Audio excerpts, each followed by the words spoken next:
नमस्कार, सुलगता सवाल में आपका स्वागत है। मैं हूं आपके साथ सबा शाहिद शेख। आज सवालों से कांग्रेस नेता राहुल गांधी को सुलगाएंगे, जिन्हें मोदी सरनेम मानहानि केस में एक बार फिर कोर्ट से बड़ा झटका लगा है। लव लश्कर के साथ सूरत कोर्ट पहुंचे राहुल गांधी की सजा पर कोर्ट ने रोक लगाने से इनकार कर दिया है, लेकिन राहुल गांधी को 13 अप्रैल तक जमानत जरूर दे दी गई है। यानी कि 13 अप्रैल तक राहुल गांधी जेल नहीं जा सकते हैं, लेकिन कोर्ट में राहुल गांधी की तरफ से वकीलों की फौज खड़ी कर प्रेशर क्रिएट करने की पूरी कोशिश की गई, ताकि राहुल गांधी को लेकर कोर्ट में दबाव बनाया जा सके। सारे बड़े बड़े नेताओं को कोर्ट में खड़ा कर दिया गया, ताकि सूरत कोर्ट के जज घबराएं, तुरंत सजा पर स्टे लगा दे। लेकिन कोर्ट ने भी साफ कह दिया है कि आपके साथ साथ सामने वाले का पक्ष यानी शिकायतकर्ता की बात सुने बगैर स्टे नहीं लगाया जा सकता। इसलिए कोर्ट की तरफ से शिकायतकर्ताओं को भी नोटिस भेज दिया गया है। 10 तारीख तक उन्हें भी अपना जवाब भेजना होगा, बताना होगा कि राहुल गांधी को जो सजा मिली है उस पर रोक क्यों ना लगाई जाए। अब कांग्रेस का जो एजेंडा इस मामले पर चल रहा था वो पूरी तरह से फेल हो गया है, जिससे कांग्रेस पर तमाम सवाल सुलग रहे हैं।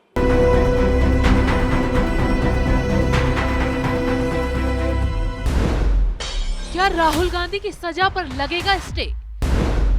क्या संसद में लौट पाएंगे राहुल गांधी? क्या राहुल को अपना घर करना पड़ेगा खाली? क्या 2024 में लोकसभा चुनाव लड़ पाएंगे राहुल?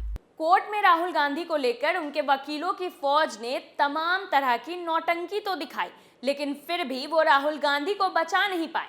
ऐसे में इस मुद्दे पर सियासत भी तेज हो गई। बीजेपी ने आरोप लगाया है कि ये लोग अपील के नाम पर हुड़दंगा करने जा रहे हैं। वहीं कांग्रेस का कहना है कि ये राहुल गांधी के साथ उनकी एकजुटता है। वाकई कांग्रेस राहुल को बचाने की कोशिश कर रही है, तो सजा को मिले काफी दिन बीत गए, क्योंकि इतनी देरी से अब चुनौती दी है। इस मुद्दे पर आगे खुलासा करेंगे, लेकिन उससे पहले राहुल गांधी को कैसे झटका लगा है इस पर बात करते हैं। दरअसल राहुल गांधी को सजा पर किसी तरह की अंतरिम रोक नहीं लगाई गई है। इसका मतलब है कि सांसद के तौर पर उन्हें अयोग्य ठहराने के मामले में उन्हें किसी तरह की राहत नहीं मिली है। राहुल गांधी की पैरवी करने वाली टीम ने उनकी सजा पर रोक लगवाने पर जोर दिया, लेकिन अदालत ने कहा कि सभी पक्षों को सुने बिना वो अंतरिम रोक नहीं लगा सकते। तो सवाल ये है कि क्या राहुल गांधी संसद में लौट पाएंगे? तो इसका जवाब ये है कि राहुल गांधी संसद लौट सकते हैं। असल में राहुल गांधी के पास अपनी लोकसभा सदस्यता बचाने का विकल्प है। इसके लिए उन्हें स्पीकर की ओर से की गई कार्रवाई के विरुद्ध कोर्ट जाने का अधिकार है। राहुल इस मामले को हाई कोर्ट में उठा सकते हैं। वो लोकसभा सचिवालय की कार्रवाई पर अगर कोर्ट से राहत पाते हैं तो उनकी सदस्यता बच सकती है और वो संसद में लौट भी सकते हैं। तो ऐसे में अभी के लिए तो उन्हें अपना सरकारी आवास खाली करना पड़ेगा। वहीं सवाल ये भी है कि क्या राहुल गांधी 2024 का लोकसभा चुनाव लड़ पाएंगे? तो चलिए बताते हैं।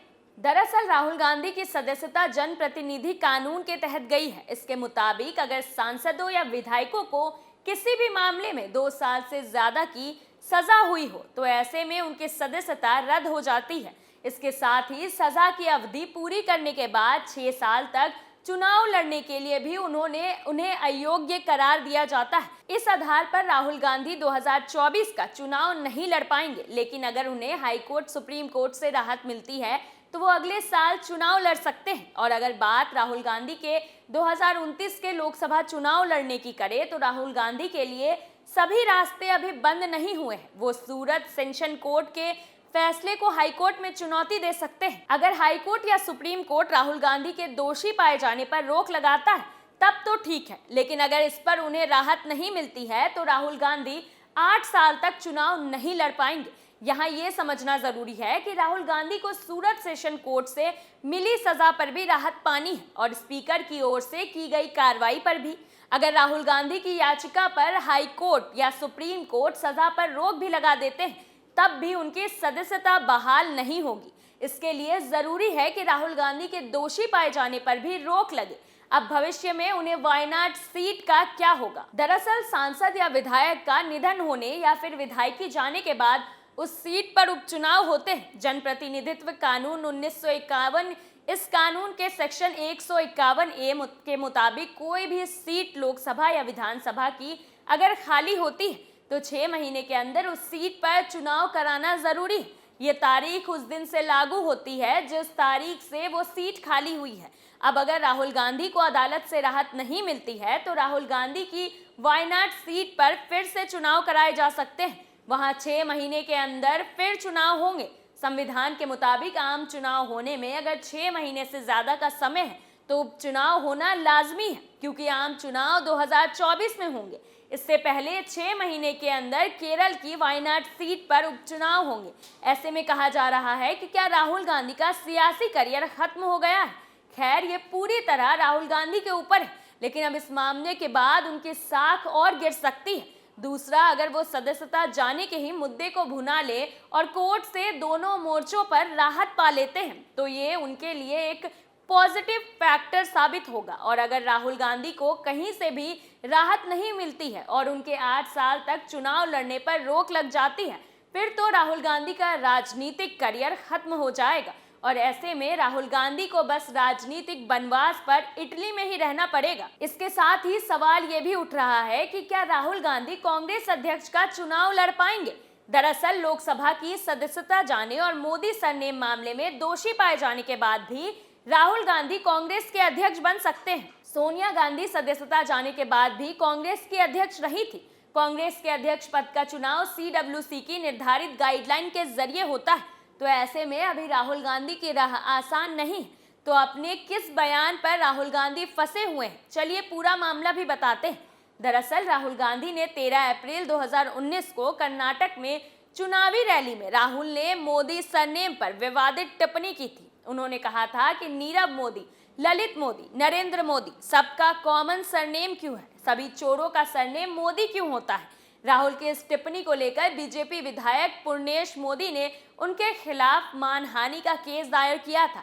इस पर बीती 23 मार्च को सूरत की अदालत ने राहुल गांधी को दोषी ठहराते हुए 2 साल की सजा सुनाई है। सजा का ऐलान करते समय कोर्ट ने कहा था कि इस अपराध की गंभीरता इसलिए भी बढ़ जाती है क्योंकि ये भाषण संसद के सदस्य ने दिया था, जिसका जनता पर गहरा प्रभाव पड़ता है। इसके साथ ही कोर्ट ने यह भी कहा था कि अगर उन्हें कम सजा दी जाती है तो इससे गलत संदेश जाएगा। तो ऐसे में ये सजा अब राहुल गांधी के गले की फांस बन गई है, क्योंकि अब नौबत उनकी राजनीति पर विराम लगने की आ गई है। सुलगता सवाल में आज के लिए इतना ही। नए मुद्दों के साथ फिर पेश होंगे, तब तक के लिए देखते रहिए कैपिटल टीवी। नमस्कार।